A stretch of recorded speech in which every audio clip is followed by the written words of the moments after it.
Salam sejahtera, terima kasih karena bersama dengan saya di Nazlin Unity Channel. Satu kali lagi, Akmal Saleh mempermalukan Muhyiddin.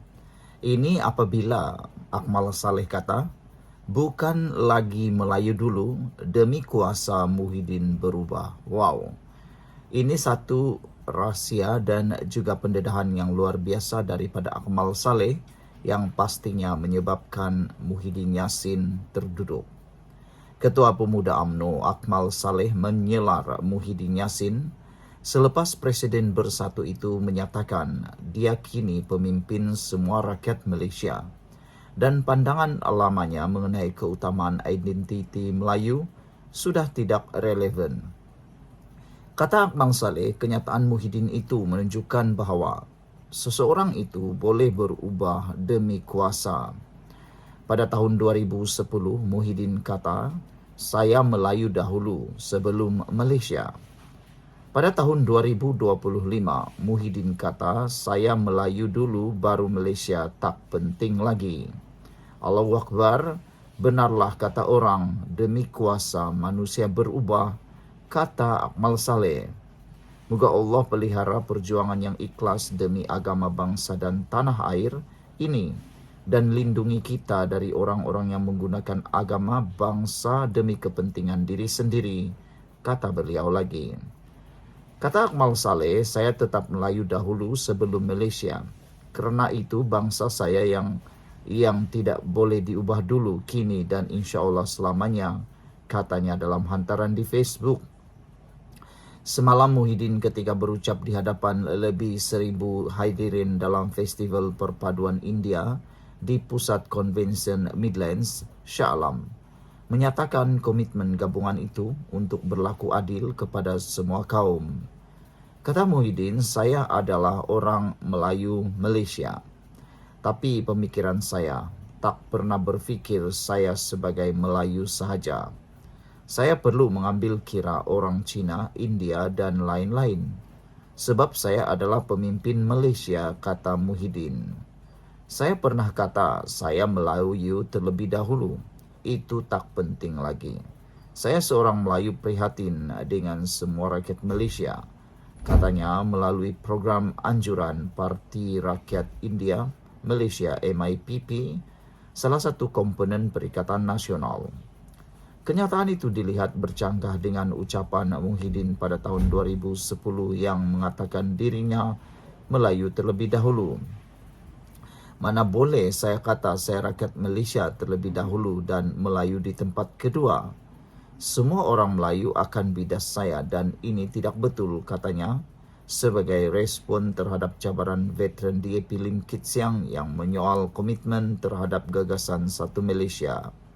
Sementara itu, dalam perkembangan lain, Akmal semalam membidas Timbalan Pengerusi Biro Perhubungan Etnik dan Agama MCA Rojo Yep yang mengatakan Malaysia bukan milik eksklusif mana-mana kaum.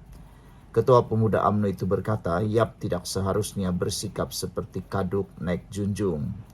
Sebelum buat kenyataan yang sebegini, fahamkan sejarah dan asas pembentukan negara terlebih dahulu. Jangan jadi kaduk naik junjung selamanya ini Malaysia adalah tanah Melayu dan tidak akan berubah perkara tersebut, katanya. Dalam hantaran itu, Akmal menyebut artikel 152 Perlembagaan Persekutuan mengenai bahasa Melayu sebagai bahasa kebangsaan dan artikel 153 yang menyatakan bahawa yang di-Pertuan Agong bertanggungjawab menjaga kedudukan istimewa Melayu dan penduduk asli mana-mana negeri Sabah dan Sarawak dan kepentingan sah komuniti lain. Beberapa komen daripada netizen tentang isu ini, demi kuasa Akmal boleh hentam orang lain, takkan orang lain tak boleh hentam Akmal, undang-undang barat sebelahkah, kata Harimau 1. Green Orca kata, Akmal tak tahu baca sejarahkah? Ini Malaysia selepas merdeka, kata Green Orca. Apa pula pendapat anda untuk isu kali ini? Sekian dulu untuk kali ini. Jangan lupa tinggalkan komen anda. Bye-bye. Salam sejahtera. Terima kasih karena bersama dengan saya di Nazlin Unity Channel. Agong dah tawarkan dulu, tapi pas tolak. Hari ini Perikatan Nasional lah pula yang meroyan. Perikatan Nasional PN dilihat meroyan, mahu menubuhkan kerajaan walaupun pernah menolak peluang membentuk kerajaan selepas PRU 15 apabila dititahkan oleh Yang di-Pertuan Agong. Malah, Timbalan Presiden Bersatu Hamzah Zainuddin berkata, partinya terbuka untuk bekerjasama dengan UMNO selain mengaitkan institusi diraja untuk berperanan menyatukan Parti Melayu. Namun pada tahun 2022, selepas keputusan PRU 15 menyaksikan parlimen tergantung, Yang di-Pertuan Agong ketika itu Al-Sultan Abdullah Riyartuddin Al-Mustafa Billah Shah telah membuka ruang untuk gabungan politik termasuk PAS dan Perikatan Nasional menyertai kerajaan perpaduan demi kestabilan negara. Namun, PAS waktu itu sombong memilih untuk menolak cadangan Seri Paduka Baginda dengan alasan enggan bekerjasama dengan Pakatan Harapan PH. Pada masa ini, setelah kerajaan perpaduan diterajui Perdana Menteri Datuk Seri Anwar Ibrahim berfungsi dengan mandat yang sah dan sokongan majoriti Dewan Rakyat, Perikatan Nasional pula seolah-olah tidak sabar mahu menggulingkan kerajaan.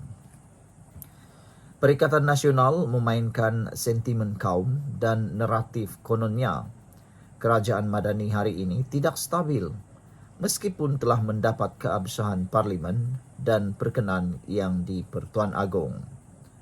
Walaupun kerajaan perpaduan realitinya terbentuk hasil gabungan 18 parti yang berbeza, Perikatan Nasional terus menjajah naratif UMDAP sebagai helah meraih sokongan masyarakat Melayu.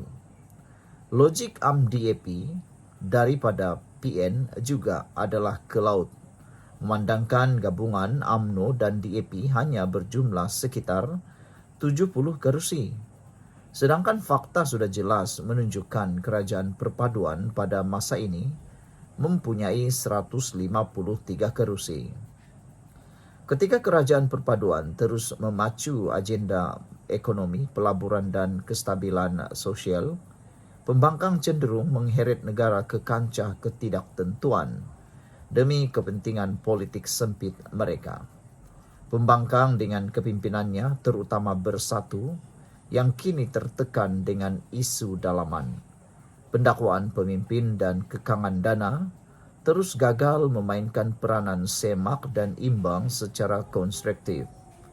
PAS juga yang seperti pelacur, turut membuka mulut kononnya menerima dan terbuka untuk bekerjasama dengan UMNO, walaupun kerajaan perpaduan masih mempunyai lebih separuh penggal untuk melaksanakan dasar dan agenda reformasi demi negara. Saudara-saudara sekalian, ini satu pendedahan yang sangat baik untuk kita semua.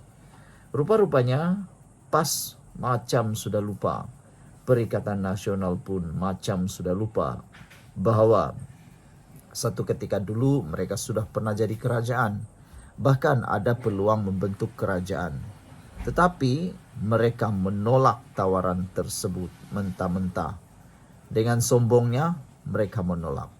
Jadi sekarang layanlah diri sendiri dengan cara meroyan, kata netizen. Sekian dulu untuk kali ini. Jangan lupa tinggalkan komen Anda.